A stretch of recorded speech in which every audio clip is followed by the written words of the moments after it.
Hi guys, thank you for joining me again on my YouTube channel. I am Joy Cheriel Brown. I am the owner of Third Person Omniscient Productions, and I'm the author of The Secret of Life Through Screenwriting, How to Use the Law of Attraction to Structure Your Screenplay, Create Characters, and Find Meaning in Your Script.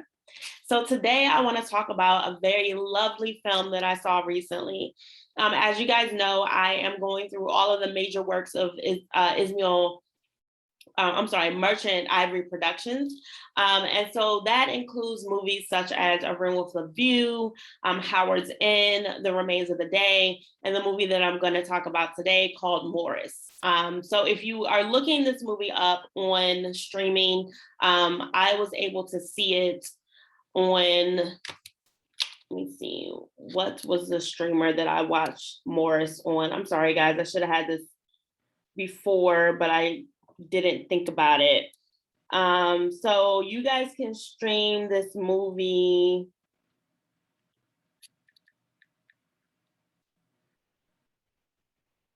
Okay, I was right. Maurice can be streamed on Amazon Prime. So when you look up the movie, it's pronounced Maurice, but it's spelled like Maurice. So it's going to be Maurice when you look this movie up. So this is a movie that came out back in 1987. And I had never heard of it because I was 6 years old in 1987 and I was not allowed to watch R-rated movies.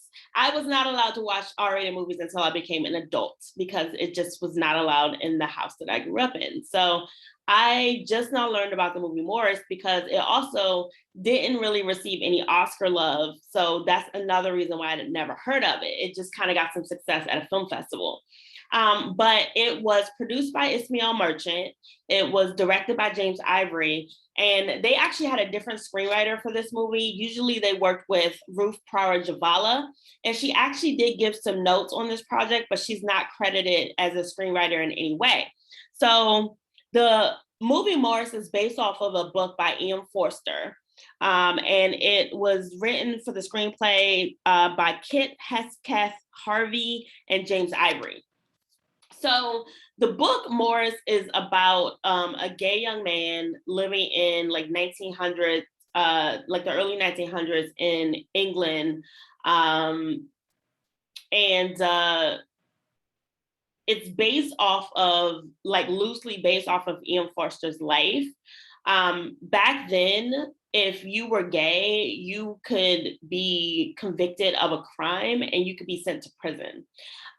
So in the movie, he falls in love with a classmate. He's going to school at like Oxford or something.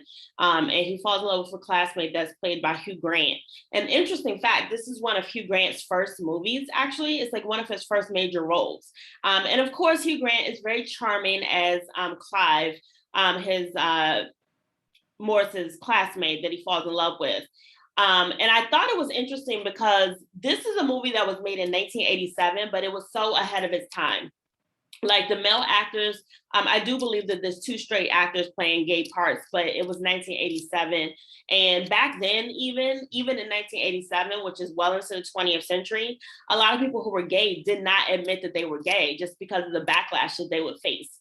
So sometimes you can't blame the studios for not having a gay actor in the role back in 1987 because everybody who was gay wasn't out back then. We still live in a world in 2021 where there are gay actors who haven't come out yet. But it was a lot more at stake back then for someone to come out. So you can kind of like sympathize with the characters in the movie because Maurice has fallen in love with his classmate, Clive. Clive actually comes to Maurice and says, like, I love you. And Maurice is like, wow, okay, I don't really know how to take that. But then later on, he climbs up to Clive's window, which is like such a romantic gesture found in the movies, And he climbed up to his window and came through the window and said, look, I love you too. So they start this relationship that actually I didn't realize till the middle of the movie that their relationship never turned sexual. But I should have known that because there was a scene, they did cover this in the beginning of the movie where they've skipped class and they're hanging out together. They're kind of making out in the pasture, having a picnic. And Clive says to Maurice, let's just not ruin this. Let's keep this platonic. Okay, so I didn't realize that all through the movie that they never consummated their relationship. And so he says to him, let's keep this platonic. And then Clive has a friend who gets caught at a pub trying to kiss a guy that he met at the pub, and the guy is a narc. So he had told the police about him, and then his friend gets arrested and gets his career ruined, and I think he also gets sent to jail as well. So Clive goes on a trip to, I think, Greece or somewhere. I'm sorry, guys. I watched a lot of these movies, and sometimes the landmarks and places get kind of mixed up. That's not really the huge deal of where he went to, but he went away somewhere. And when he went away, he met a girl and he got married. So now Clive and Maurice are having like this clandestine relationship where it's platonic, but it's flirty. They kiss when they see each other, they flirt with each other behind closed doors and when nobody else is around. But it's like not enough for Maurice. Maurice is like, you made the choice to not be true to yourself.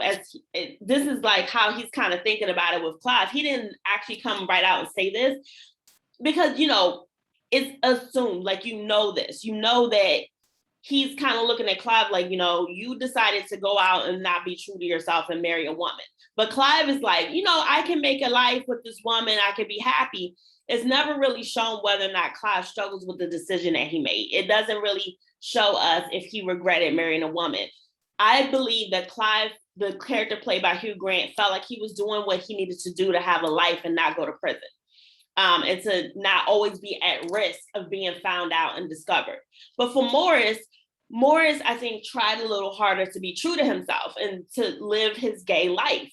But there is a part where Maurice goes to a hypnotist, which is played by Ben Kingsley. And it's so funny, you guys, like I'm watching this movie and I'm like, I recognize this guy that's playing the hypnotist, but I know him as an old man. Like I know him old, and I'm looking at it. I look it up at IMDb and I'm like, oh my God, it's Ben Kingsley. So he plays the hypnotist. And one little thing about hypnosis, you guys, I'm a certified hypnotherapy as well as a filmmaker. And for hypnosis to actually be effective and to work, you have to want the change that you're going in for. Like, if you don't really want to lose weight or you don't really want to stop smoking or doing drugs, seeing a hypnotherapist is only going to be but so effective because you have to want to change yourself. And the thing with Maurice, when he goes to the hypnotist, I think he feels like it's what he should be doing, but deep down, I don't think he really wants it. And during this time when he's going to see the hypnotist, he starts to kind of notice one of the servants that works at Clive's property. So there's going to be a spoiler in this video, you guys. Most of my videos include spoilers because I feel like I can't properly talk about the movie unless I can talk about the whole thing. If you want to see Maurice first, just go watch the movie first, then come back and watch my video. But Maurice actually starts to develop feelings for one of the servants that works for Clive. So that actually goes pretty far. The crush that he has on the servant, whose name I can't remember. I saw this movie like 2 weeks ago, you guys. I should have done a video sooner, but I was doing some videos on some other things. And he falls in love with the servant. The servant's name, the actor's name, let me just look it up. The actor's name, I think, is Rupert. I do remember that the actor's name is Rupert.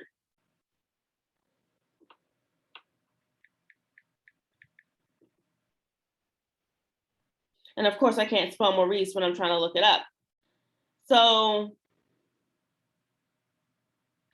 okay, the servant's name is Alec, and the actor who plays him is Rupert Graves. I knew his name was Rupert. I remembered that. I usually remember the actors' real names a lot better than I remember their characters' names, which I don't know. It's just a habit I've had since childhood. So anyway, Maurice develops a crush with Alec, and Alec and Maurice actually consummate their relationship. And they, Alec's about to go away, which is why he feels like he can kind of go through with this and approach a gentleman because, they're from two different social classes, you guys. And back then, being from two different social classes was even more of a big deal than it is even now. It's still kind of a big deal to be with someone who's outside your social class because it's just not very comfortable. So, Morris,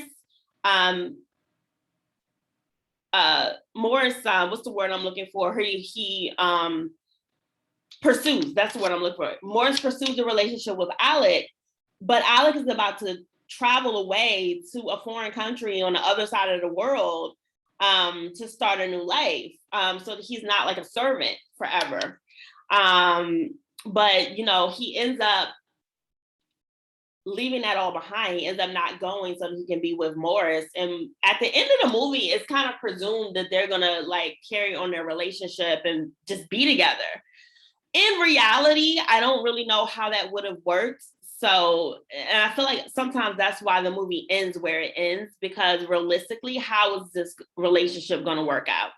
That to me was a little unrealistic, but I give it to them because I know they wanted a happy ending, and the happy ending wasn't going to happen with Clive.